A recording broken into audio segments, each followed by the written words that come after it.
ओम सहना भवतु सहनौ भुनक्तु सह वीर्यङ्करवावहै तेजस्विनावधीतमस्तु मा विद्विषावहै। ओम शांति शांति शांतिः। श्रुतिस्मृतिपुराणानाम् आलयं करुणालयं नमामि भगवत्पादं शङ्करं लोकशङ्करम्। शङ्करं शङ्कराचार्यं केशवं पादरायणं सूत्रभाष्यकृतौ वन्दे भगवन्तौ पुनः पुनः। ईश्वरो गुरुरात्मेति मूर्तिभेदविभागिने व्योमवद्व्याप्तदेहाय दक्षिणामूर्तये नमः। ओम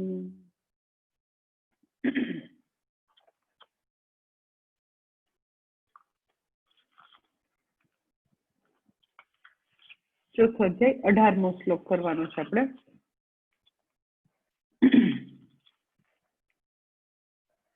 10મા શ્લોકથી ચેન્ટિંગ કરું છું।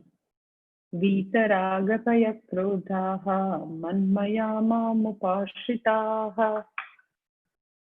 बहवो ज्ञानतपसा भूता मद्भावमागताः ये यथा मां प्रपद्यन्ते तां तथैव भजाम्यहं मम वर्त्मानुवर्तन्ते मनुष्याः पार्थ सर्वशः काङ्क्षन्तः कर्मणां सिद्धिं यजन्त इह देवताम् क्षिप्रं हि मानुषे लोके सिद्धिर्भवति कर्मजा चातुर्वर्ण्यं मया सृष्टं गुणकर्म विभागशः तस्य कर्तारमपि मां विद्यकर्तारमव्ययम् न मां कर्माणि लिम्पन्ति न मे कर्मफले स्पृहा इति मां योऽभिजानाति कर्मभिर्न स बध्यते एवं ज्ञात्वा कृतं कर्म पूर्वैरपि मुमुक्षुभिः कुरु कर्मैव तस्मात् त्वं पूर्वतरं कृतं किं कर्म किमकर्मेति कवयोऽप्यत्र मोहिताः तत्ते कर्म प्रवक्ष्यामि यज्ञात्वा मोक्षसे शुभात् कर्मणो ह्यपि बोद्धव्यं च विकर्मणः अकर्मणश्च बोद्धव्यं गहना कर्मणो गतिः। હવે ચોથા અધ્યાયનો 18મો શ્લોક હવે કરવાનો છે।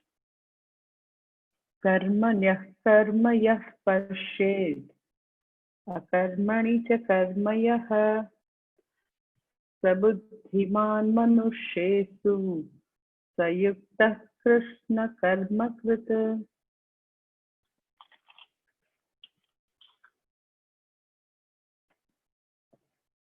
कैसे भगवान 18મા શ્લોકમાં ભગવાન કહે છે કે यह कर्मणि अकर्मणि च यह अकर्मणि कर्म पश्येत। पहली लाइन में कहे छे कि जे कर्म में अकर्म नु दर्शन करे छे अने अकर्म में कर्म नु दर्शन करे छे। बीजी लाइन में बीजा चरण में अकर्मणि कर्म पश्येत। पहला चरण में कहे छे कर्मणि अकर्म पश्येत। कर्मणि એટલે કર્મમાં, कर्मणि अकर्म यह पश्येत। कर्मમાં જે अकर्म जुवे छे અને બીજું अकर्मणि कर्म पश्येत। अकर्मમાં તો કે કર્મનું દર્શન કરે છે, કર્મમાં અકર્મનું દર્શન અને અકર્મમાં જે કર્મનું દર્શન કરે છે એવી વ્યક્તિ માટે બીજી લાઈનમાં કહે છે સબુદ્ધિમાન મનુષ્યેષુ। એ બધા મનુષ્યોમાં તો કે બુદ્ધિમાન છે. પછી આગળ કહેશે સંયુક્ત, એ જ વ્યક્તિ તો કે યુક્ત છે, એ જ વ્યક્તિ યુક્ત અર્થાત સમાહિત ચિત્તવાળી છે. પછી આગળ કે છે સ્વએવ કૃષ્ણ કર્મકૃત, એ જ વ્યક્તિ તો કે કૃષ્ણ કર્મકૃત એટલે તો કે એને સર્વ કરવા યોગ્ય કર્મો કર્યા છે. આખું ભાષાંતર એવી રીતે થશે કે જે વ્યક્તિ કર્મમાં અકર્મનું દર્શન કરે છે, અકર્મમાં કર્મનું દર્શન કરે છે, એ જ વ્યક્તિ મનુષ્યોમાં બુદ્ધિમાન છે, સમાહિત ચિત્તવાળી છે, અને એને તો કે પોતાના જીવનમાં કરવા યોગ્ય બધા જ કર્મો કરી લીધા છે. એટલે આપણે એવું થાય કે ભગવાને આગળના 3-4 શ્લોકમાં પ્રતિજ્ઞા કરી છે, તત્તે કર્મ પ્રવક્ષ્યામિ, હું તને કર્મનું તત્વ કહીશ. અહીંયા બી સંગતિમાં ભગવાન કહે છે કિમ પુનઃ તત્વમ કર્માદેહે યદ બોધવ્યમ વક્ષ્યામિ ઇતિ પ્રતિજ્ઞાતમ ઉચ્યતે. કે આગળના શ્લોકોમાં જે મેં પ્રતિજ્ઞા કરી હતી, જે ભગવાને પ્રતિજ્ઞા કરી હતી કે હું તને હવે કર્મનું તત્વ કહીશ. શા માટે?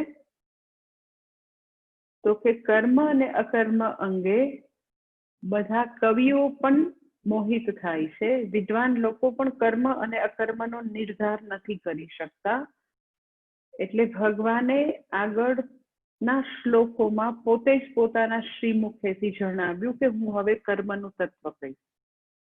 તો આપણને એવું થાય કે એટલે આટલું બધું તમે હું કર્મનું તત્વ કહીશ એવી પ્રતિજ્ઞા કરી, તમે ઘણું બધું એવું વર્ણન કર્યું કે કર્મના તત્વનો નિર્ધાર કરવામાં ભલભલા વિદ્વાનો પણ થાપ ખાઈ જાય છે, અને પછી તમે કર્મનું તત્વ કહેવા બેઠા તો તમે ખાલી 1-2 જ ચરણમાં તત્વની વાત કરી. કારણ કે પછીની જે બીજી લાઈન છે જેમાં 2 ચરણ છે, એ તો ખાલી એ તત્વ જાણે એ વ્યક્તિને કેવા પ્રકારનું ફલ પ્રાપ્ત થાય તો એ ફલશ્રુતિ છે બીજી લાઈનમાં. એટલે હું કર્મનું તત્વ તને કહીશ, ગહના કર્મણો ગતિ, કર્મની ગતિ, કર્મ જે છે એનું તત્વ જે છે ખૂબ ગહન છે, વિદ્વાન વ્યક્તિ પણ એનો પાર પામી નથી શકતા. અને તમે પ્રતિજ્ઞા કરી કે હું કહીશ, તો તમે તો વળી આ એક લાઈનમાં તો તત્વ કીધું, તો ઉલટાનું કર્મ વિશેની જે બી અમારી સામાન્ય સમજ હોય એ બી ધોવાઈ જાય એવું તમે તો વાત કરી. શું કીધું? તો કે કર્મણી અકર્મ અને અકર્મણી કર્મ. કર્મમાં જે અકર્મને જોવે, અકર્મમાં વળી કર્મને જોવે. આ વળી શું તમે રીડલ જેવું નાના છોકરાના બધા ઉખાણા હોય ને એવી શું વળી વાત કરો છો? અને ધેટ ટુ ઇન ઓનલી એક જ લાઈનમાં. પણ એવું થાય કે ભગવાન ઘણા બધા શ્લોકોમાં કર્મયોગની જેમ ઘણું બધું લાંબુ વિસ્તાર કરીને કહે છે. તો ભગવાને તો 2 જ ચરણમાં એક જ લાઈનમાં તત્વ નિરૂપણ કરીને પૂરું કરી દીધું. પછી બીજી લાઈનમાં તો શું કે છે, યહ પશ્યેત, જે આવું જોવે, કર્મમાં અકર્મનું દર્શન કરે, અકર્મમાં કર્મનું દર્શન કરે, એ વ્યક્તિ જ મનુષ્યોમાં બુદ્ધિમાન છે, એ જ વ્યક્તિ સમાહિત ચિત્તવાળી છે, એ જ વ્યક્તિ યોગી છે, એ જ વ્યક્તિએ બધા કરવાના કર્મો પૂર્ણ કર્યા છે.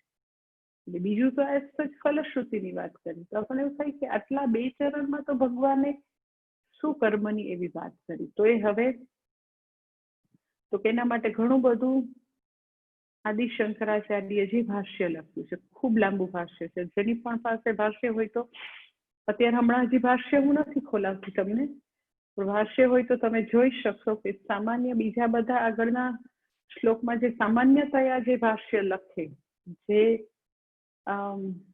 જેટલી ક્વોન્ટિટીમાં એના કરતાં ખૂબ જ લાંબુ ભાષ્ય આનું છે આ શ્લોકનું ભાષ્ય. ઘણા બધા પેજના પેજ ભરીને આદિ શંકરાચાર્યજીએ ભાષ્ય લખ્યું છે. એટલે આપણે ઘણું બધું ભાષ્યમાંથી હું તમને કરાવીશ.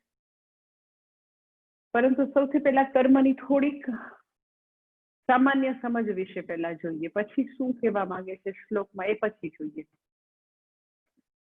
પહેલા જે સામાન્ય સમજ જે છે એની જરાક આપણે વાત કરીએ ને પછી એ હું તમને બતાવીશ કે આપણી જે સીધી સાદી સામાન્ય સમજમાં ક્યાં ફાલસી છે, ક્યાં આગળ ખોટું છે, એ પછી ખબર પડશે. પરંતુ પહેલી વસ્તુ એ કે ભલે આગળના 3-4 શ્લોકમાં ભગવાને વિકર્મની પણ વાત કરી હોય, વિકર્મ એટલે પ્રતિષિદ્ધ કર્મો, પણ અત્યારે કોઈ વિહિત કર્મ, પ્રતિષિદ્ધ કર્મો એ બધી ચર્ચા કરવું એ ટોપિક નથી.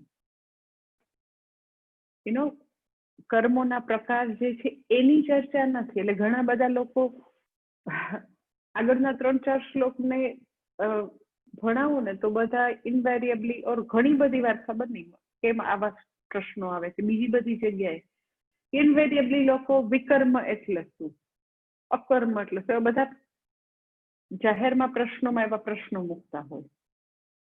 તો જે કર્મોના પ્રકાર છે કે વિહિત કર્મ છે, પ્રતિષિદ્ધ કર્મ છે, પ્રાયશ્ચિત કર્મ છે, એ બધી ચર્ચા અહીંયા ટોપિક નથી, એ આપણને ખ્યાલ હોવો જોઈએ.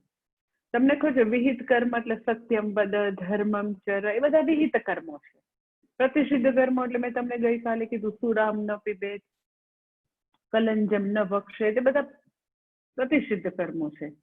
તો કયા વિહિત કર્મો કહેવાય, કયા પ્રતિષિદ્ધ કર્મો કહેવાય, એ બધા કર્મોની ચર્ચા એ અહીંયા ટોપિક નથી. કર્મો કરનારો જે માણસ છે, કર્મ કરનાર વ્યક્તિ, કર્તાના સ્વરૂપનો નિર્ધાર કરવો એ ટોપિક છે. એટલે અકર્મ એટલે એમ કે વિકર્મ એટલે શું, અકર્મ એટલે શું, કર્મ એટલે શું, જાહેરમાં પ્રશ્ન પૂછે તો કર્મ ને અકર્મ તમે પબ્લિકમાં પ્રશ્ન પૂછો તો આઈ કાન્ટ એક્સપ્લેન, કારણ કે એ તો કર્મનું તત્વ ભગવાન અહીંયા કહે છે તો એ તો કર્તાનો નિર્ધાર કરવા માટે કર્મની વાત કરી છે. કર્મના પ્રકારોની કઈ ચર્ચા નથી. એ આપણને પહેલી તો વસ્તુ ખબર હોય.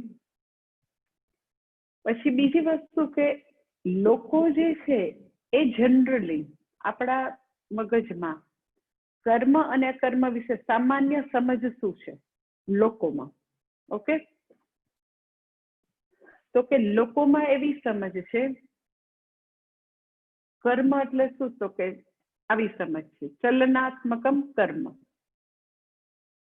શું તો કે ચલનાત્મકમ કર્મ એટલે જે કઈ ગતિ દેખાય ને એને કર્મ કહેવાય. આવી સીધી સાદી સમજ છે, બહુ લાંબી સમજ નથી લોકોને. ચલનાત્મકમ કર્મ જો તમે એવી વ્યાખ્યા આપતા હોય તો આપણો સીલિંગ ફેન જે છે એ રોજ કેટલું પુણ્ય કમાય, રોજ કેટલું ચાલ્યા કરે, અને તો કે નિસ્વાર્થ ભાવે લોકોને તો કે હવા નાખ્યા કરે. એટલે ચલનાત્મકમ કર્મ એવી કોઈ કર્મની વ્યાખ્યા ન હોઈ શકે. ઓર અકર્મની વ્યાખ્યા કેવી આપે, કઈ કરવાનું નથી, ધેટ ઇઝ અકર્મ, એમને બેઠા છે શાંતિ. અને એક એવી નિયત એ બેઠા છે, ધેટ ઇઝ અકર્મ. અને સૌ કેટલું ઈઝી, બેઠા રહેવાનું, બસ શાંતિથી બેઠા રહેવાનું, એ કરવાનું જ નહીં. અને એવું લાઈફમાં ક્યારે આવશે, બસ એ કરવાનું જ નહીં. એ કરવાનું હોય કેટલું સારું, એવી નિરાશ. એટલે લોકો અકર્મ કોને કે એમને બેઠા રે, કઈ એટલું બધું એવી કોઈ વસ્તુ હવે કરવાની નથી. એમ જ એક જગ્યાએ એક વ્યક્તિ બેઠી ચૂપચાપ કશું કર્યા વિના, ધેટ ઇઝ અકર્મ. ચલનાત્મકમ કર્મ, અને વ્યક્તિ બેઠી રહી અને સાવ સહેલામ સહેલું કામ, બેઠા રહેવાનું, કઈ કરવાનું જ નહીં. આ બધું કર્મ કરો એમાં કેટલી પડો છે. આ સંસારમાં પડ્યા ને એટલા કર્મોના કડણમાં, કાદવમાં ખૂપી ગયા, કેટલું ડિફિકલ્ટ છે. એટલે ઘણા લોકો એનું મનામ યાદ છે એમ કે સંન્યાસી બનવાનું મેં ડિસિઝન જાહેર કર્યો, એટલે ઘણા લોકો જે ગૃહસ્થી હોય ને એમ કે એ તો ભાગી જવું ને બેસી જવું તો સાવ સહેલું છે, કર્મ કરો તોય કેટલું અઘરું છે ખબર પડે સંસારમાં. એટલે લોકોને એવું લાગે કે એવું બેઠા ને એવું સાધુ થઈને, that is very very very easy. કર્મો કેટલા અઘરા. એટલે જે કઈ કરતા નથી, બેસી ગયા છે, સમાજ ઉપર ભારી છે એ લોકો. અમુક એવા નાસ્તિક બોલતા હોય, આસ્તિક નહીં, તો એને અકર્મ કહેવાય, કારણ કે કશું કરતા નથી લોકો. એટલે પૂજ્ય સ્વામીજી એનું કે કશું કરવું નહીં, પૂજ્ય સ્વામીજી શું ચાલે કે કશું કરવું નહીં, બેઠા રહેવું, એ આઈ ટેલ યુ સૌથી અઘરું કર્મ છે. લોકોને એમ છે એ અકર્મ છે, પણ એ સૌથી અઘરું કર્મ છે. એટલે એક અમને લોકોને એક સ્ટોરી કહેતા એના માટે સાચી, કે સાઉથ ઇન્ડિયામાં ઘણા બધા મંદિર તમને ખબર છે કે સરકાર હસ્તક છે, સરકારે એનો કબજો લઈ લીધો હોય મઠ મંદિરોનો. એટલે કોઈ એક વ્યક્તિએ કંઈક અરજી કરી હોય કે ત્યાં તો હિસાબોમાં ગડબડ છે, એટલે તરત જ ગવર્મેન્ટ એનો કબજો કરી લે વર્ષો પહેલા. અને એનો કેસ પૂજ્ય સ્વામીજી હતા હયાત ત્યારે બી બહુ જ આપણા સ્વામીજીને એમને કામ સોંપ્યું હતું મઠ મંદિર, આ બધા મંદિરોને સરકારની પેલીમાંથી મુક્ત કરવા. એટલા માટે એમણે એવું સ્લોગન આપ્યું હતું, Hindu money for Hindu cause. તો એવું એક ખૂબ જ સરસ મોટું મંદિર સરકારે ત્યાં તમિલનાડુમાં સરકારના કબજામાં હતું. તો સરકારના કબજામાં મંદિરો એટલે પ્રોબ્લેમ શું થાય કે આપણે એ મંદિરમાં પૈસા આપીએ. શા માટે આપીએ? કે આપણને એવું થાય કે મંદિરનો વહીવટ સરસ ચાલે, પણ પછી શું થાય કે એ લોકો એ મંદિર ઉપર સરકારી અધિકારીઓ એ બધું વહીવટ જોવા માટે નીમે. ઇન્વેરિયેબલી એ લોકો એટલા બધા આસ્તિક ન પણ હોય, નાસ્તિક હોય, એને કઈ ભાન ન પડતી હોય કર્મકાંડની, કોઈ રિચ્યુઅલ્સની, પૂજા વિધિની કઈ ભાન તો પડતી ન હોય, પણ એવા સરકારી અધિકારી બધા ઓડિટમાં આવે, પછી હિસાબો જોવે. તો એવા એક મંદિરમાં એવો એક અધિકારી આવ્યો. દર વખતે પાછા બે ચાર વર્ષે અધિકારી તો બદલાય. એક નવો અધિકારી આવ્યો અને એમણે પૂછ્યું કે બધા હિસાબ બને આપો ઓફિસમાં બેસીને. પછી એ બધા હિસાબો જોતો હતો. તો પેલાના મંદિરોમાં એવું હતું કે મંદિરમાં જે બધા સેવા કરનારા હોય એને ધનરાશિની બદલે ત્યાં આગળ તો કેવી રીતે ધાન્ય આપતા. કારણ કે પેલા બહુ હજારો વર્ષ પહેલા કરન્સી નોટ તો ચલણમાં હતી નહીં, એટલે જે લોકો સેવા કરતા હોય એને ત્યાં આગળ પેડી રાઈઝ આપી દે. તો એમ કે એવું રજિસ્ટરમાં બહુ બધા વર્ષો પહેલા લખેલું રજિસ્ટરમાં હતું કે કોને કેટલા ચોખા આપવાના એવરી મંથ. એટલે એ લોકોને મહેનતાની બદલે તો કે એવી રીતે બધું આવું ધાન્ય આપી દે. તો એમાં રજિસ્ટરમાં લખેલું હતું. અધિકારી આવીને આમ બધું હું બરાબર બધું કરી દઉં, વહીવટ બધો સુધારી દઉં. એટલે રજિસ્ટર એને ખોલ્યું તો રજિસ્ટરમાં લખ્યું હતું કે મેઇન પ્રીસ્ટ જે છે એને તો કે આવી રીતે એ લોકો સાઉથ ઇન્ડિયામાં પટાઈ કે આપણે પવાલા કહી, કેમ કે 100 પટાઈ પેલા મેઇન પ્રીસ્ટને 100 પવાલા ચોખા આપવાના. પછી બધાની કેટેગરી પ્રમાણે માપ લખેલું હતું કે વૈદિક પંડિત છે એને પણ 100 આપવાનું. પછી તો કે જે બધી પૂજા વિધિની સામગ્રી તૈયાર કરે એવા બધા બ્રહ્મચારીઓને પણ બધાને તો કે આવી રીતે 50 પટાઈ આપવાનું. પછી તો કે જે લોકો ત્યાં આગળ બધા વાદ્ય અને મૃદંગ ને એ બધું આરતીમાં વગાડતા હોય એને પણ એમ કે 20 પટાઈ આપવાનું. પછી તો કે જે લોકો ફૂલોની સેવા કરતા હોય એને પણ 20 આપવું. જે લોકો માલા બનાવે છે એને પણ 20 આપો. જે લોકો ક્લિનિંગ સ્ટાફ છે એને તો કે આવી રીતે 10 પટાઈ આપો. પછી તો કે જે બધા બારે દરવાજે ધ્યાન રાખનારા છે એને પણ 5 પટાઈ આપવાની, ચોખા આપવાના. પછી સૌથી છેલ્લે એવું લખેલું હતું રજિસ્ટરમાં કે મંદિરમાં એક સંન્યાસી રહેતા હતા.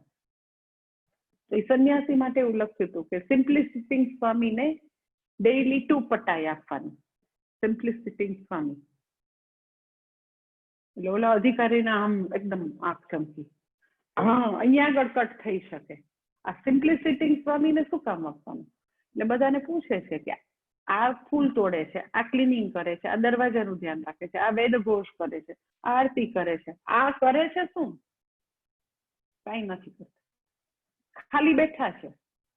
તો કે ક્યાં છે? તો કે એ કે આપણા મંદિરની પાછળ એનો રૂમ છે. એટલે જ લખ્યું છે સિમ્પ્લિસિટી સ્વામી, કશું નહીં કરતા, એ ત્યાં જ બેઠા છે અને વર્ષોથી છે. અને કાયમ માટે એને આટલી લખ્યું છે એટલી પટાઈ, એટલા પવાલી આપણે એને ચોખા આપવાના હોય છે. એ સિમ્પ્લિસિટીને શું કામ આપવા જોઈએ? એનો કઈ રોલ તો છે નહીં. એટલે બધાએ સમજાવ્યું કે તો સંન્યાસી છે, તો એનું મનન અધ્યયન કરતા હોય, આપણે આપવાનું હોય. એ કઈ ન હાલે. એવા બેઠા રે, સાવ સિમ્પલ બેઠા હોય, થોડું કઈ આપવાનું હોય. એટલે અધિકારી તો એવું બધું બોલીને ગયા. એટલે બીજે દિવસે પેલા સ્વામીને તો એના પેલું ચોખા મળ્યા નહીં. તો એ લોકો એ તો રાંધે કેવી રીતે? રોજ રોજનું બિચારાને મળતું હોય તો એ એના ચોખા રાંધીને ખાતા હતા. પછી તાત્કાલિક એ તો એકદમ જ દુઃખી થઈ ગયા. એટલે પેલા કે અધિકારીને બોલાવો. પછી એને બોલાવ્યું. તો કે કેમ મને મારો જે બી વર્ષોથી મારો જે શેર છે કેમ ના આપ્યો? તો કે એમને બેઠા રે, એમાં શું છે? એમાં કઈ તમે મોટી મોથ મારી, કઈ મોટું કામ કરી દીધું? કઈ નથી કરતા. તમે એમને જ બેઠા છો ને એમને બેઠા રે થોડું ચોખા આપવાના હોય. તો કે પણ એમને બેઠા રહેવું એમ જ, એ તો સૌથી અઘરું કર્મ છે. તો કે એ થોડું કઈ કામ કહેવાય? કામ જ કહેવાય, સૌથી અઘરું કામ. આ બધા કરે છે ને એનાથી સૌથી અઘરું કામ. કાંઈ જ ન કરવું એ સૌથી અઘરું. તો કે કાંઈ અઘરું નથી. તો કે સારું, અઘરું નથી ને જરાય, તું બેસી છો. અધિકારીએ ખરેખર એની સાથે શરત લગાવી કે એમાં હું મોટી વાત છે? અમે ત્યાં નોકરી કરીએ ને અમારે બધું પરફોર્મ કરવું પડે ને, કેટલા કામ હોય સંસારના ગૃહસ્થી તરીકે, નોકરીમાં સરકારને જવાબ આપવાના, એ બધું અઘરું છે, તમને શું છે? તો કે વાંધો નહીં, પણ તું મારી બાજુમાં બેસી જા. તને લાગતું હોય કે કઈ ન કરવું એ તો અકર્મ છે, બિલકુલ ઈઝી છે, બેસી જા મારી બાજુ. તો કે હા, બેસી જાય. અને પછી ખરેખર એની બાજુમાં આસન જમાવીને બેઠો. પછી હજી તો 15-20 મિનિટ થઈ એટલે પોતાનો મોબાઈલ જરાક હાથમાં લીધો. મોબાઈલ હાથમાં લ્યો, એમાં મેં ક્યાં મોબાઈલ હાથમાં લીધો? તમને દેખાય છે મારા રૂમમાં કે મોબાઈલ, ટીવી દેખાય છે, કઈ દેખાય છે? કાંઈ કરવાનું નહીં એટલે કાંઈ જ નહીં કરવાનું. એટલે એ તો બહુ જ એકદમ જ આધ્યાત્મિક રીતે ખૂબ જ પહોંચ ગયે મહાત્મા હતા. એ તો સતત એનું નિધિધ્યાસન કરતા હતા. એટલે ઓલા તો આંખ બંધ કરીને એનું મનન નિધિધ્યાસન શરૂ કરી દીધું. એને તો એના જપ ચાલુ કરી દીધા. ઓલાને તો હજી 15 મિનિટ 20 મિનિટ થઈ જાય તો એકદમ આમ અધિકારી જે છે અકળાવા મહિનો. એટલે પણ કાંઈ જ નહીં કરવાનું, કાંઈક તો મને કરવા દે તો હું બેસી શકું. તો હું કાંઈ જ નથી કરતો ને. અને 1 કલાક 2 કલાક, 1 દિવસ 2 દિવસ નહીં, વર્ષોથી હું આમ જ છું, વર્ષોથી. એટલે ઓલો અધિકારી દોડતો દોડતો ઓફિસમાં ગયો અને સિમ્પ્લિસિટી સ્વામીની સામે 2 પટ્ટાઈ લખ્યું હતું, એની બદલે 20 પટ્ટાઈ લખીને હાલતો થઈ ગયો. આજે છે કઈ ન કરવું એ સૌથી ડિફિકલ્ટ કામ છે, સૌથી અઘરું કામ છે. જ્યારે કે લોકોને તો કે આવી ભ્રમણા છે કે કઈ ન કરવાને અકર્મ કહેવાય અને કરવાને ચલનાત્મકમ કર્મ. એટલે કઈ ન કરવું ધેટ ઇઝ અકર્મ, ચલનાત્મકમ કર્મ એ બંને વ્યાખ્યા બાલિશ વ્યાખ્યા છે, ચાઇલ્ડિશ વ્યાખ્યા છે. સાવ કેવી ચાઇલ્ડિશ વ્યાખ્યા? તો કે ઇટ ઇઝ લાઈક કોઈ વ્યક્તિને તમે પૂછો ને કે આ દેશ જે છે ને એની અંદર એટલી બધી આર્થિક કટોકટી છે, એટલી બધી નાણાંની તંગી છે કે દેશ ને ડૂબી જશે. એટલી બધી આર્થિક બરબાદીના આરે આ દેશ ઉભો છે. લાઈક એવા દુનિયામાં ઘણા દેશો છે, વેનેઝુલા અને એવા ઘણા બધા દેશો છે કે જે લોકો લાઈક રશિયામાં બી એવું હતું, અત્યારે બી હશે એવી સ્થિતિ કે એટલી બધી ભયંકર આર્થિક કટોકટી આવે. તો તમને ખબર કે આર્થિક કટોકટી આવે તો શું કરવું જોઈએ? તો કે એના મોટા મોટા એના માટે અર્થશાસ્ત્રીઓ હોય, એ કે આર્થિક કટોકટી આવે તો શું કરાય. પણ જે લોકો ચાઇલ્ડિશ લોકો એમ કે પણ લે આટલી બધી આર્થિક કટોકટી છે તો કોઈને કેમ એવી બુદ્ધિ નથી ચાલતી કે કરન્સી નોટ છાપી દેવાય ને જાજી બધી, જાજી બધી કરન્સી નોટ છાપી દેવાય. તો આટલી તંગી છે કરન્સીની, રૂપિયાની તંગી છે તો કરન્સી નોટ છાપી દો એટલે જતું રહે બધું.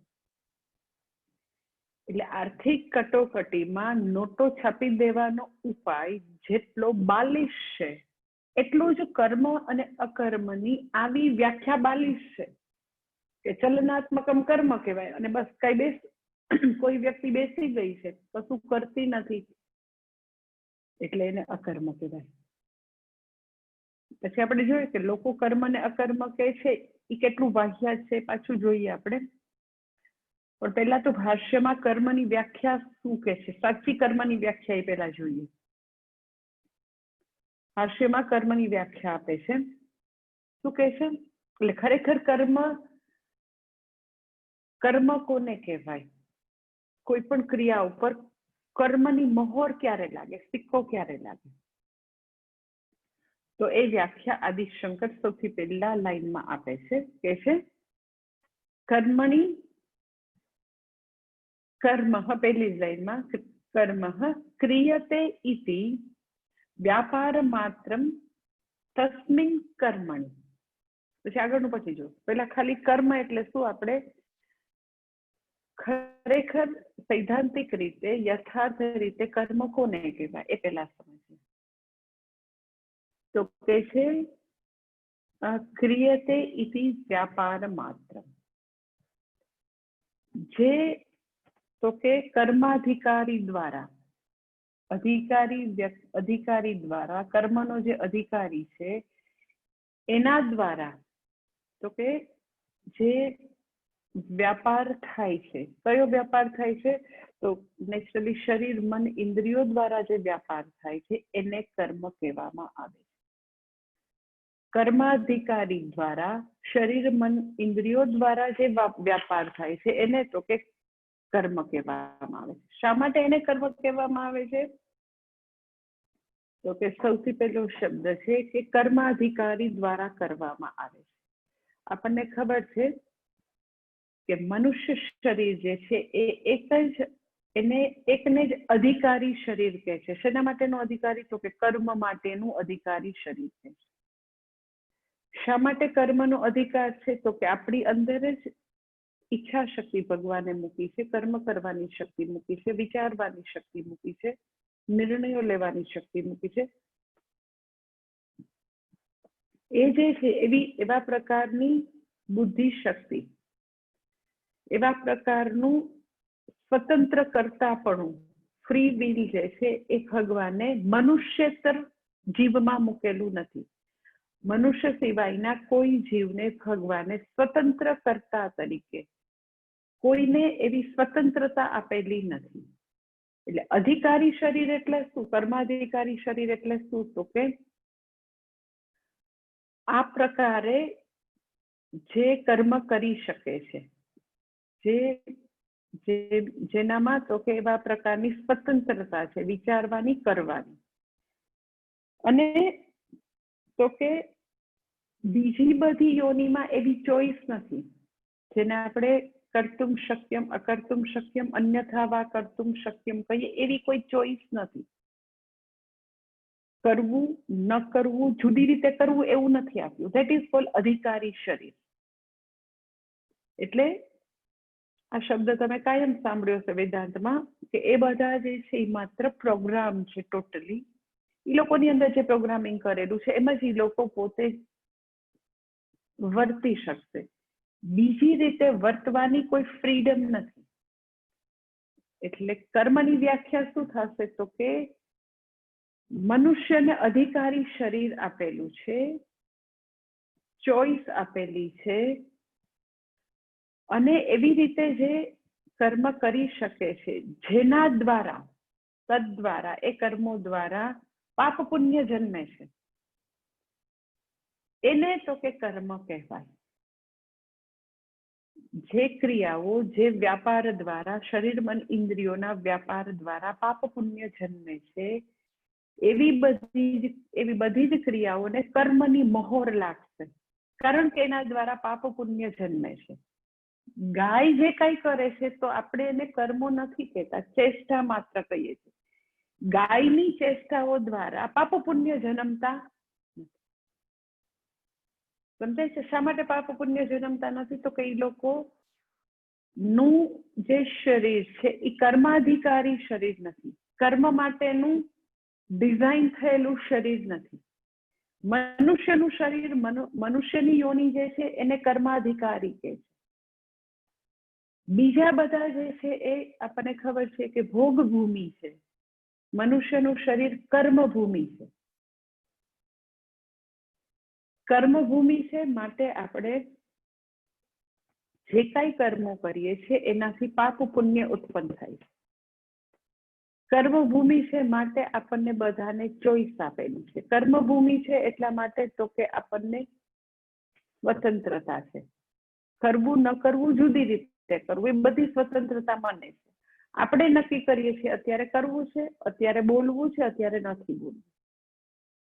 એટલે કર્મ જે છે એના માટે હંમેશા એટલા માટે હું તમને કહેતી હોઉં છું, કર્મ અને જ્ઞાનનો ફરક સમજાવું ત્યારે હું તમને કહેતી હોઉં છું કે કર્મ માટેનો શબ્દ છે પુરુષતંત્ર, જ્ઞાન હોય તો એવો શબ્દ છે વસ્તુતંત્ર. જ્ઞાન વસ્તુતંત્ર એટલે શું? તો કે યથા વસ્તુ તથા જ્ઞાનમ. અને પુરુષતંત્ર કર્મ, પુરુષતંત્ર એટલે શું? પુરુષ એટલે પર્સન. પર્સનને આધારિત છે. વ્યક્તિ નક્કી કરે કરવું ન કરવું, જુદી રીતે કરવું. પુણ્યના કર્મ કરવા, પાપ કર્મ કરવા, બધું પોતાને આધીન છે. વ્યક્તિને એવી સ્વતંત્રતા આપેલી છે 100%, તો કે વ્યક્તિના હાથમાં છે. કરવું ન કરવું, જુદી રીતે કરવું, પાપ કર્મો કરવા, આળસ કરવી, પુણ્યના કર્મો કરવો, બધું આપણને ચોઈસ છે. અને ચોઈસ છે, આપણે સ્વતંત્ર કરતા છીએ, આપણે કરીએ છીએ, કરતા હાજર છે. માટે તો કે એ બધા કર્મો દ્વારા પાપ પુણ્ય જન્મે છે. એટલે ચલનાત્મકમ કર્મ વ્યાખ્યા બાલિશ છે. વ્યાખ્યા શું હોવી જોઈએ? તો કે આવી રીતે, તો કે આદિ શંકરાચાર્યજી જે આપે છે કે ક્રિયતે ઇતિ વ્યાપાર માત્રમ, કે જે અધિકારી શરીર દ્વારા, અધિકારી વ્યક્તિ દ્વારા, કર્માધિકારી દ્વારા જે કરવામાં આવે, જે પોતાની ચોઈસથી કરવામાં આવે, જે પુરુષતંત્ર છે, જેના દ્વારા પાપ પુણ્ય જન્મે છે, એ બધાને, બધા ઉપર તો કે કર્મોની મહોર લાગશે. એટલે કર્મ જે છે, કર્મ નામના સિક્કાની બીજી બાજુ કર્મફળ છે. કર્મ છે તો કર્મફળ જન્મશે. પછી કર્મફળ કેવું? તો કે જેવું કર્મ એવું ફળ આવશે. પણ આવી કર્મની વ્યાખ્યા છે. કર્મ એટલે તમે ચલનાત્મકમ કર્મ, એમાં કઈક ગતિ છે એટલે કયો તો બધા પશુ પંખી જે કઈ બધા કરે છે એ બધાની ચેષ્ટાઓની ગણતરી કર્મમાં થઈ છે. પણ એ બધી ચેષ્ટા માત્ર છે. મનુષ્ય સિવાય કોઈ મનુષ્યતર યોનિમાં કોઈ પણ પ્રકારના કર્મો ક્યારેય થતા નથી. એ માત્ર પોતે કરેલા, પૂર્વે કરેલા કર્મોનો ક્ષય કરે છે. મનુષ્ય એક જ ખાલી કર્મ કરે છે. એટલા માટે મનુષ્યને તો કેવી રીતે અધિકારી શરીર કહે છે. હવે કર્મની આવી વ્યાખ્યા છે. તો અકર્મ શું છે? તો મેં તમને કીધું કે લોકો જેને અકર્મ કહે છે, એવી કોઈ, જેવી રીતે કર્મ ચલનાત્મક કે અકર્મ જે છે એવું કે નિવૃત્તિ એટલે અકર્મ. નિવૃત્તિ છે ને, તો કે કર્મની નિવૃત્તિ. આ લોકો આવી વ્યાખ્યા કરે કે ન કર્મ કરીએ ને એને અકર્મ કહેવાય. અત્યારે અર્જુન યુદ્ધમાંથી નિવૃત્ત થાય ને, એને યુદ્ધ નથી કરવું, તો યુદ્ધમાંથી નિવૃત્ત થાય, ધેટ ઇઝ અકર્મ. એવી બાલિશ વ્યાખ્યા લોકો આપતા હોય. જો અર્જુન કર્મ કરે તો શું કહેવાય? તો કે એ કર્મ કહેવાય. પણ યુદ્ધમાંથી એ નિવૃત્ત સપોઝ થઈ જાય તો કે એ જે છે એ શું છે? તો કે અકર્મ. તો આવી કર્મ અને અકર્મની આવી સીધી સાદી વ્યાખ્યા ક્યારેય નથી. કર્મની વ્યાખ્યા મેં તમને આપી કે એ કર્મ જે છે પાપ પુણ્ય જન્માવે છે. એ કર્મ જે છે એ સ્વતંત્ર કર્તાને આધીન છે, માટે એના પાપ પુણ્ય છે. કર્તા છે એટલે એનું કર્મફળ પણ છે. હવે એ જોઈએ કે અકર્મ જેને લોકો કહે છે. ઓકે, લોકો શું કહે છે? નથી કરવું કઈ. એ વ્યક્તિ હવે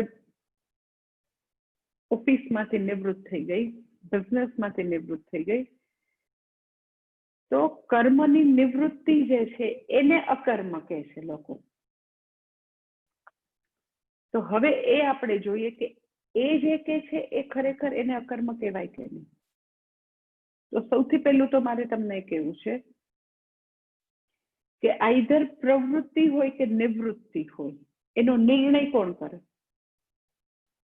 એનો કે મારે નોકરી કરવી છે કે મારે નોકરીમાંથી નિવૃત્ત થવું છે, નિર્ણય કોણ કરે છે? તો કે કર્તા, વ્યક્તિ નિર્ણય કરે છે ને. મારે હવે કાંઈ કરવું નથી, મારે હવે આરામ કરવો છે, મારે એક વીક કશું કરવું જ નથી. તો દરેક વખતે નિવૃત્તિનો પણ નિર્ણય કરનાર કર્તા હંમેશા હાજર છે. આપણે એમ કે કાંઈ ન કરવું એ અકર્મ કેવી રીતે થાય? સમજાય છે? લોકો આવી સીધી સાદી વ્યાખ્યા આપે, કાંઈ ન કરે ને એટલે અકર્મ થઈ જાય. અને એને લોકો નૈષ્કર્મ્ય સિદ્ધિ કે કાંઈ ન કરે એ મહાત્મા જે છે ગીતાજીમાં લખ્યું છે અકર્મ, નૈષ્કર્મ્ય સિદ્ધિ. ખરેખર લોકોને આવી ભ્રમણા હોય છે. એટલે ઋષિકેશમાં પૂજ્ય સ્વામીજી વાત કરતા હોય કે એવા અમુક મહાત્મા હોય, એ કશું બોલે નહીં, ચાલે નહીં, મોં, પછી તો કે કઈ પોતે ખાય પણ નહીં, અને લોકો એને મોઢામાં આપી જાય તો એ ખાય. એટલે એમ કે અકર્મ, સબ અકર્મમાં લીન છે, નૈષ્કર્મ્યમાં લીન છે, અકર્તામાં લીન છે, એ કઈ કરતા જ નથી. એટલે અહીંયા આગળ અકર્મ જે છે એને ખૂબ સારી રીતે સમજવું જોઈએ કે કર્મોની નિવૃત્તિ એ અકર્મ નથી. કર્મોની નિવૃત્તિ થાય તો પણ કરનારો તો બેઠો છે. મારે કાંઈ કરવું નથી એવું નિર્ણય લેનારો તો અંદર બેઠો છે. એટલે જેને લોકો અકર્મ કહે છે એ ખરેખર હકીકતમાં અકર્મ નથી. લોકોને મન એવું છે કે એ તો કાંઈ ન કરવું કે એવું સહેલું, કેટલું એમ કે બસ કાંઈ નહીં કરવાનું, કાંઈ કરવું એટલે પ્રવૃત્તિ, કાંઈ ન કરવું એટલે અકર્મ. એટલે એમાં બી પૂજ્ય સ્વામીજી બહુ કહેતા હોય કે ખરેખર પૂછો તો નિવૃત્તિ છે, પ્રવૃત્તિ કરતા નિવૃત્તિ જે છે ને એમાં સમજદારી વધારે જોઈએ. આમ આપણા જીવનમાં તમે જોજો લોકોને ફેલે નિવૃત્તિમાં સમજદારી વધારે. લાઈક યુ નો કે જસ્ટ હું તમને એક્ઝામ્પલ આપું આપણું રોજનું કે નાનું બાળક જેવું થોડુંક મોટું થાય તો બોલતા શીખે ને, તો બોલતા શીખે એમાં એટલું બધું શિક્ષણ આપવાની જરૂર નથી. ખાતા શીખે, ચાલતા શીખે, બહુ મોટા શિક્ષણની જરૂર નથી. એનો જેમ જેમ ભગવાન ફિઝિકલ માઇન્ડનો ગ્રોથ કરે એટલે એ બધી વસ્તુ એની મેળે આકાર લેવા માંડે.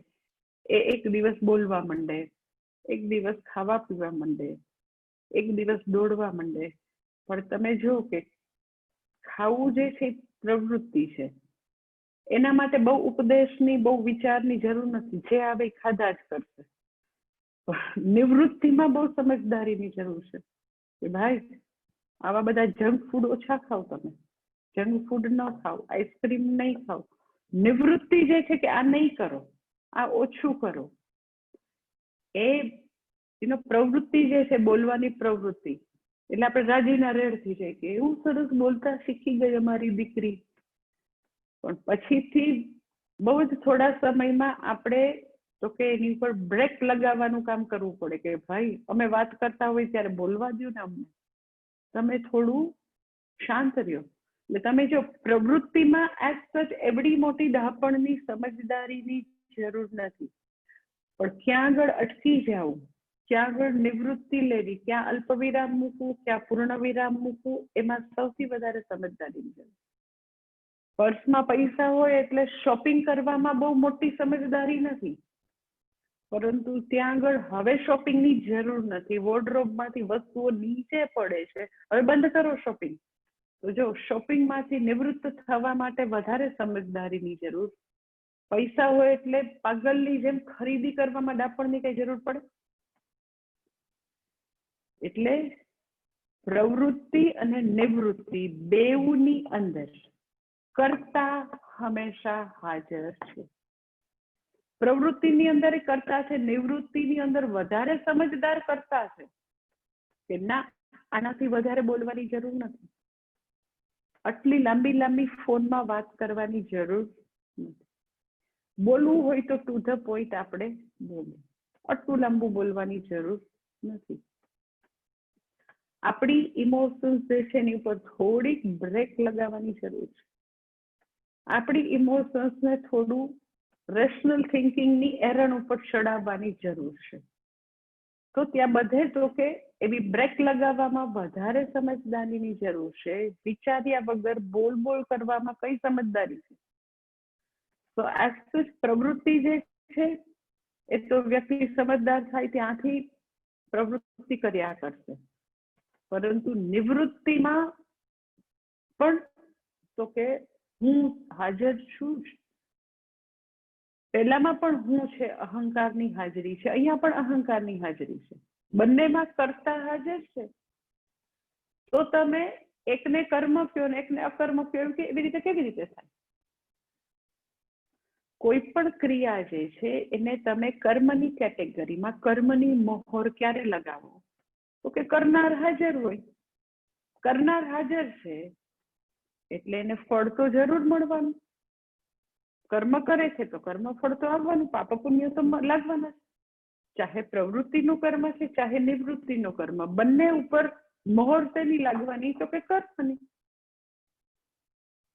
એટલે લોકો જે આવી સમજ્યા વિના જે વ્યાખ્યા આપે કે વ્યક્તિ કશું કરતી નથી, એ એક જગ્યાએ બેઠી છે, નિવૃત્ત થઈ ગઈ છે, કર્મો નથી કરતી માટે અકર્મ કહેવાય, એને અકર્મ કહેવાતું નથી. કારણ કે બંને જગ્યાએ કર્મનો કરનારો કર્તા એ અહંકાર જે છે એની પૂરેપૂરી હાજરી છે. એટલે એને તમે ક્યારેય અકર્મ કહી શકો નહીં. તો અકર્મ એટલે શું? તો કે અકર્મની અત્યારે હું તમને આટલી સાચી નાનકડી વ્યાખ્યા આપી દઉં. અકર્મ એટલે શું? તો કે કર્મ કરતા છતાં, કર્મ થતા હોવા છતાં હુંમાં, આત્મામાં કોઈ પણ પ્રકારના કર્મો નથી થતા, એ પ્રકારનું જ્ઞાનનું નામ અકર્મ. અકર્મ એટલે એકચ્યુઅલી ફિઝિકલ મેન્ટલ લેવલે, ઇન્દ્રિયોના લેવલે કર્મોની ગેરહાજરી અકર્મ નથી. કર્મો થતા હોવા છતાં હું અકર્તા છું. આત્મામાં મારું ખરેખર જે સાચું સ્વરૂપ છે એમાં ક્યારેય કર્મો થતા જ નથી. શરીર, મન, ઇન્દ્રિય, બુદ્ધિના સ્તરે જ કર્મો થાય છે. હું એ બધા કર્મોથી હંમેશા અસંગ છું, અસંતુષ્ટ છું. એ બધા કર્મો હુંને કોઈ દિવસ અડકતા નથી. એ માત્ર તો કે કાર્યકારણ સંઘાતનો ખાલી વ્યાપાર માત્ર છે, હુંનો વ્યાપાર નથી. એ મારા શરીર, મન, બુદ્ધિ, ઇન્દ્રિયનો વ્યાપાર છે. આત્મામાં કોઈ પણ પ્રકારના કર્મો નથી. એ જ્ઞાન સ્પષ્ટપણે જોવું, ધેટ ઇઝ અકર્મ. અકર્મ એટલે રિયલી વ્યક્તિ કઈ કરે નહીં ને બેઠી રહે એવો નિર્ણય કરીને, ધેટ ઇઝ નોટ અકર્મ. કારણ કે એ જેને તમે અકર્મ કયો છે એમાં કરતા તો બેઠો જ છે, કરનારો તો બેઠો છે. મારે કઈ કરવું નથી, હું કઈ કરીશ નહીં, મેં કઈ કર્યું નથી, મારે કઈ કરવું નથી, એ બધા નિર્ણયો કોણ લે છે? તો કે કરતા લે છે. તો જ્યાં સુધી કર્તાની હાજરી છે, કરનારાની હાજરી છે, ત્યાં સુધી જે એ કરશે એ બધા ઉપર કર્મની મોહર લાગશે, કારણ કે કરતા હાજર છે. તો જે પણ એના દ્વારા થઈ રહ્યું છે, બોલવાનું, ચાલવાનું, ખાવા પીવાનું, રહેવાનું, જે કઈ થઈ રહ્યું છે એ બધા ઉપર સિક્કો લાગી જશે કર્મનો, કારણ કે કરતા હાજર છે. અને જેવો કર્મનો સિક્કો લાગ્યો તો એ વ્યક્તિને પાપ પુણ્ય પણ લાગવાના. એટલે હવે આપણે એકવાર પાછું ભાષાંતર જોઈએ. એવું થાય કે ભગવાન આવું ક્લિષ્ટ શું કામ બોલે છે ભાષાંતર પહેલી લાઈનમાં? તો જો હવે તમને ભાષાંતર હું બરાબર પાછું ફરી વાર કહીશ કે શું કહે છે. પહેલી જ લાઈન, બીજી લાઈન તો સિમ્પલ છે. શું કહે છે? કર્મણી અકર્મ યહ પશ્યેત, કર્મમાં અકર્મ જુએ, કર્મની અંદર જે અકર્મ જુએ. તો હવે કર્મ અને અકર્મની તમને વ્યાખ્યા ખબર છે. કર્મ એટલે શું? તો કે શરીર મન ઇન્દ્રિયનો જે વ્યાપાર છે, ક્રિયતે ઇતિ વ્યાપાર માત્રમ કર્મ. આપણે આદિશંકરની વ્યાખ્યા જોઈ. તો જે શરીર મન ઇન્દ્રિય બુદ્ધિ દ્વારા વ્યાપાર થઈ રહ્યો છે, એ વ્યક્તિ ખાઈ રહી છે, બોલી રહી છે, સાંભળી રહી છે, ચાલી રહી છે, યાત્રા કરી રહી છે, જે કઈ કર્મો થઈ રહ્યા છે એ જ્ઞાની વ્યક્તિ દ્વારા એમાં એ શું જોવે છે? અકર્મ. અકર્મ એટલે શું? તો કે અકર્મ એટલે વ્યક્તિ બેસતી નથી ગઈ, કર્મનો અભાવ નથી, કર્મો તો કરી રહી છે, પોતે પ્રવચન પણ આપી રહી છે, પૂજા પણ કરી રહી છે, પરંતુ એ બધે સમયે હુંમાં, આત્મામાં, ખરેખર તત્વતઃ યથાર્થ રીતે હુંમાં કોઈ પણ પ્રકારના કર્મો નથી. હું અકર્તા આત્મા છું, એ જ્ઞાનમાં એ સ્થિત છે. ધેટ ઇઝ કોલ્ડ અકર્મ. કર્મણી અકર્મ એટલે શું? તો કે લોકોને મન, જ્ઞાની વ્યક્તિ જે બધા કર્મો કરી રહી છે, લોકોને મને એવું છે કે કર્મ કરે છે. એકચ્યુઅલી જ્ઞાની વ્યક્તિ એ બધા કર્મોમાં પોતાને અકર્તા રૂપે જોઈ રહી છે. ધેટ ઇઝ કોલ્ડ કર્મણી અકર્મ યહ પશ્યેત. જ્યારે કર્મો થઈ રહ્યા છે ત્યારે એને ખબર છે કે કર્મો તો ઉપાધિના સ્તરે, શરીર મન ઇન્દ્રિય બુદ્ધિના સ્તરે થઈ રહ્યા છે. હું અકર્તા આત્મા છું. હું અકર્તા આત્મા, ધેટ ઇઝ કોલ્ડ અકર્મ. પોતે અકર્તા છે, હુંમાં કોઈ પણ પ્રકારના કર્મો નથી, એ યથાર્થ જ્ઞાનમાં સ્થિત હોવું, ધેટ ઇઝ કોલ્ડ અકર્મ. કર્મણી અકર્મ યહ પશ્યેત. પછી બીજું ચરણ કેવી રીતે હું હજી ઇલાબરેટ કરીશ, આ તો મારે ભાષાંતર ફરીથી તમને કહેવું હતું. એટલે હવે બીજું ચરણ જો અકર્મણી કર્મ યહ પશ્યેત. બીજું ચરણ. બીજા ચરણમાં શું કહે છે? અકર્મમાં જે જોવે. હવે એ જે અકર્મ શબ્દ છે, બરાબર ટ્રાન્સલેશન હવે જોજો. એ જે હવે અકર્મ શબ્દ આવ્યો, અકર્મણી ચ કર્મ યહ પશ્યેત. બીજું છે અકર્મમાં જે કર્મ જો, એ અકર્મ લોક દ્રષ્ટિથી અકર્મ. લોક દ્રષ્ટિથી અકર્મ શું છે? તો કે એ તો કઈ નથી કરતા, એમને બેઠા છે. એ તો પછી નોકરીમાંથી નિવૃત્ત થયા ને તો એ બેઠા છે, એ અકર્મ છે. લોકો એને અકર્મ કહે છે. લોકો કઈ ન કરવાને અકર્મ કહે છે. કઈ નથી કરતા, પણ કઈ નથી કરવું એ બી મોટું કરવાનું છે, કારણ કે મોટો નિર્ણય છે. એટલે લોકો જેને કઈ નથી કરવું ને અકર્મનું જે પોતે એવું કન્ફ્યુઝન છે લોકોને, એમાં એ કર્મની હાજરી જોવે છે. કારણ કે કર્મની હાજરી શું કામ છે? કારણ કે ત્યાં આગળ કર્તા હાજર છે, કર્તૃત્વ છે, ત્યાં ભોક્તૃત્વ છે, તો કર્મ તો છે જ. એટલે બીજી વાર જે અકર્મ, બીજા ચરણમાં અકર્મ શબ્દ છે, અકર્મમાં કર્મ, એ અકર્મ શબ્દ લોક દ્રષ્ટિથી અકર્મ ભગવાન કહે છે. લોકો જેને અકર્મ કહે છે એમાં જ્ઞાની વ્યક્તિ કર્મ જોઈ રહી છે. અર્જુનને એમ થાય યુદ્ધમાંથી હું નિવૃત્ત થઈ ગયો, મારે યુદ્ધ નથી કરવું, ધેટ ઇઝ અકર્મ. ધેટ ઇઝ નોટ અકર્મ, એ પણ કર્મ જ છે. કારણ કે હજી અંદર મેં યુદ્ધ ન કર્યું, એટલે પછી બધા મારા પરિવાર વાળાને બહુ અન્યાય થયો, પછી તો બહુ અપકીર્તિ મળી. તો હજી બી કરતા છે, એટલે કર્તૃત્વ, ભોક્તૃત્વ, સુખ દુઃખ, સંતાપ, ગિલ્ટ, હર્ટ બધું આગળ આગળ એ બધું જ આવવાનું. અજ્ઞાનના બધા સંતાનો જે છે એ પાછળ પાછળ આવવાના. એટલે જ્યાં સુધી કર્તાની હાજરી છે તો દુઃખિત્વ તો એની પાછળ પાછળ આવશે. કરતા છે તો એને જરૂર પરિણામ મળશે, કરે એને તો પરિણામ મળે જ. કરનારો હાજર, ઓકે, તો ફળ તો તને મળશે. અને ફળ જે છે એમાં તો બધું જ આવવાનું.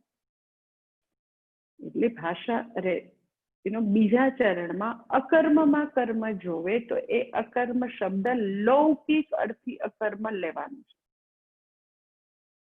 લોકો જેને અકર્મ કે ત્યાં આગળ કર્તાની હાજરી હોવાથી એકચ્યુઅલી એ પણ કર્મ જ છે. એટલા માટે જ્ઞાની વ્યક્તિ અકર્મમાં કર્મને જુએ. હવે આપણને વિચાર આવે કે પણ અરે ભગવાન, તમારે એમ જ કેવું છે ને, આત્મામાં કર્તૃત્વ નથી. ખરેખર હું અકર્તા આત્મા છું. કર્મો જે છે કાર્યકારણ સંગાતના સ્તરે થાય છે. સીધે સીધું કયો ને, આવું ક્લિષ્ટ બનાવવાની શું જરૂર છે? તમે સીધે સીધું બી કહી શકો કે આત્મામાં કોઈ પણ પ્રકારનું કર્તૃત્વ નથી. આવું બધું રીડલ બનાવીને મોટું મોટું નામ એકદમ હાઈપ રચવાની તમારું જરૂર છે.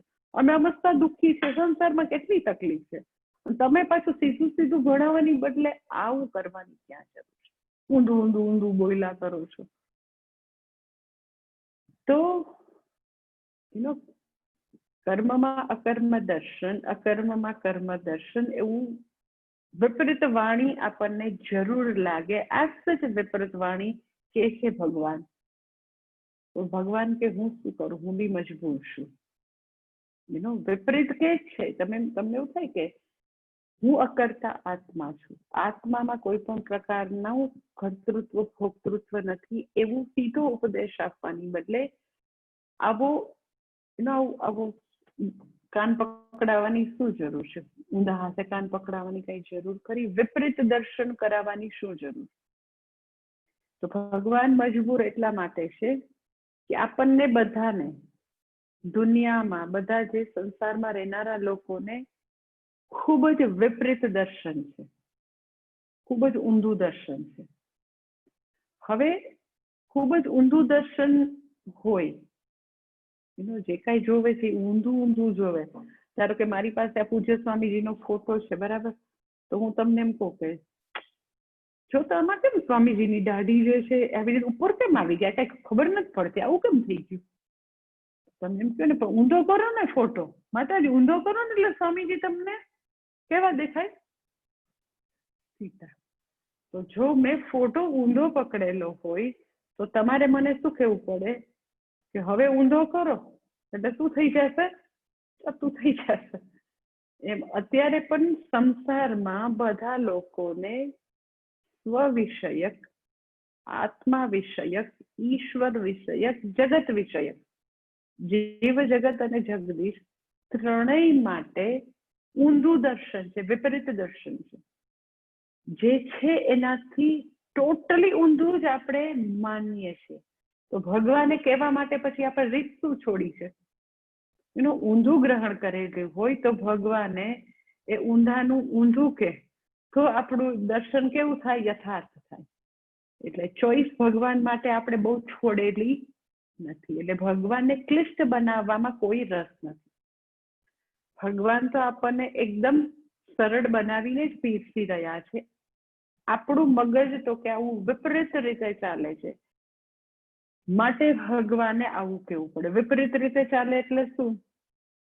તો ખરેખર એવું છે ઓનેસ્ટલી વિપરીત દર્શન એટલે શું? તો કે ઓનેસ્ટલી આત્મામાં કોઈ પણ પ્રકારનું કર્તૃત્વ, આત્મા દ્વારા, હું દ્વારા ખરેખર કોઈ કર્મ થતા નથી.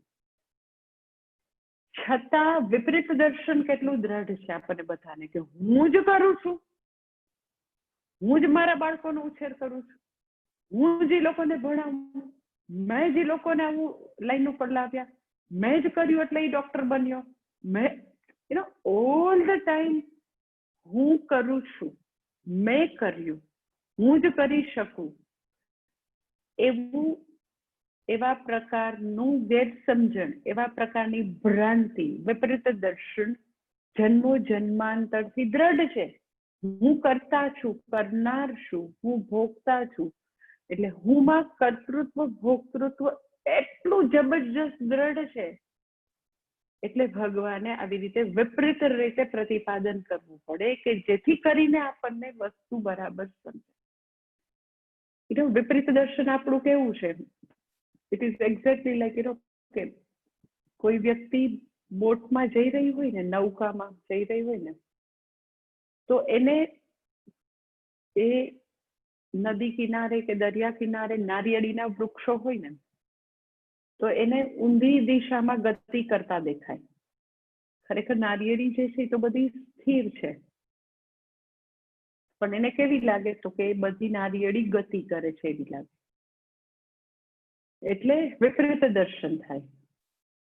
અને ઘણીવાર એવું થાય કે વ્યક્તિ ખાલી નદી કિનારે કે દરિયા કિનારે ઊભી હોય અને બહુ જ દૂર બોટ એકદમ સ્પીડથી જઈ રહી હોય, બહુ જ દૂર સમુદ્રમાં, તમને અનુભવ હશે. તો બોટ ખૂબ ગતિમાં છે, પણ છતાં બી બહુ જ દૂર હોય તો આપણને કેવી લાગે બોટ? તમે જોજો, સ્થિર લાગે. એટલે ગતિ હોય ત્યાં આપણને સ્થિરતા લાગે. વૃક્ષો સ્થિર છે તો આપણને ગતિમાન લાગે. આવું વિપરીત દર્શન ઘણી બધી જગ્યાએ છે. લાઈક કે સૂર્ય જે છે એ સ્થિર છે, પૃથ્વી જે છે એ ફરે છે સૂર્યની આસપાસ, પણ આપણને અત્યારે કેવું લાગે? સૂર્ય રોજ ઉગે છે, આથમે છે, ફરે છે, એની ગતિ થાય છે. એકચ્યુઅલી ગતિ કોની થાય છે? તો કે આપણી પૃથ્વીની ગતિ થાય છે, પણ ગતિ કોની લાગે છે? તો કે સૂર્યની. એવી જ રીતે ટ્રેનમાં બી તમને કેટલી વાર અનુભવ હશે કે આપણે ટ્રેનમાં બેઠા, ટ્રેન હજી ઉપડી ન હોય તો આપણને એવું લાગે, બાજુની ટ્રેન ઉપડે તો આપણને એવું લાગે કે આપણી ટ્રેન ઉપડી. એટલે આવું વિપરીત દર્શન બધી જગ્યાએ છે, બહુ બધી જગ્યાએ વિપરીત દર્શન છે. એવી જ રીતે તો કે અહીંયા બી વિપરીત દર્શન છે કે કર્મો કાર્યકારણ સંઘાતના સ્તરે થઈ રહ્યા છે, એનો આરોપ તો કે હું પર છે. અને એવો આરોપ, એવું ઊંધું દર્શન કે દિવસથી શરૂ થયું? તો કે જન્મો જન્માંતરથી. દેટ ઇઝ કોલ્ડ અજ્ઞાન. એટલે ભગવાને તો કે આવા વિપરીત દર્શન માટે આવી રીતે ભગવાને થોડું કર્મમાં અકર્મ, અકર્મમાં કર્મ એવી રીતે વાત કરવી પડે, જેથી કરીને આપણને યથાર્થ રીતે દર્શન થાય, સમજાય. તો હવે વિચાર આવે કે શા માટે મને એવું વિપરીત દર્શન છે? શા માટે મને હુંમાં કર્મો થઈ રહ્યા છે એવું લાગે છે? વાસ્તવમાં આ જે સંઘાત છે, શરીર, મન, બુદ્ધિ, ઇન્દ્રિય રૂપ સંઘાતમાં કર્મો થઈ રહ્યા છે, તો મને હું એનો આરોપ હું પર કેમ મૂકું છું? આત્મા ઉપર કર્મો થઈ રહ્યા એવું કેમ લાગે છે? ઇટ ઇઝ લાઈક કે સૂર્ય અચલ છે, પૃથ્વી ફરે છે, તો આવું ઊંધું કેમ મને દેખાય છે? એમ અહીંયા પણ આવું ઊંધું દર્શન કેમ થાય છે કે બધા કર્મો તો હું કરું છું? તો એનું રીઝન એ છે કે મને હુંનું સ્વરૂપ ખબર નથી. આત્મતત્વ જે છે એ મારા માટે તો કે તદ્દન એટલે તદ્દન આત્મતત્વનું મને જ્ઞાન નથી. તદ્દન એના વિશે આપણે તો કે વિપરીત રીતે જાણીએ છીએ. સંપૂર્ણ અજ્ઞાન હોય તો બહુ જ સારું થાય, પરંતુ સંપૂર્ણ અજ્ઞાન પણ નથી અને સંપૂર્ણ જ્ઞાન પણ નથી. આત્મતત્વ વિશે તો કે વિપરીત જ્ઞાન છે. હું વિષયક મને યથાર્થ જ્ઞાન નથી, પણ ઊંધું જ્ઞાન છે. એટલે આત્મ સ્વરૂપના અજ્ઞાનથી, વિપરીત જ્ઞાનથી આપણે તો કે હું પર કરતાપણાનો, ભોગતાપણાનો એવો બધો આરોપ લગાવ્યો. એટલે હવે આદિ શંકરાચાર્યજી તો કે આત્મતત્વનું યથાર્થ નિરૂપણ ભાષ્યમાં કરે છે, જે આપણે હવે પછીના ક્લાસમાં જોઈશું. ઓમ પૂર્ણમદઃ પૂર્ણમિદં પૂર્ણાત પૂર્ણમુદચ્યતે પૂર્ણસ્ય પૂર્ણમાદાય પૂર્ણમેવાવશિષ્યતે. ઓમ શાંતિ શાંતિ શાંતિ. હરિ ઓમ શ્રી ગુરુભ્યો નમઃ. હરિ ઓમ.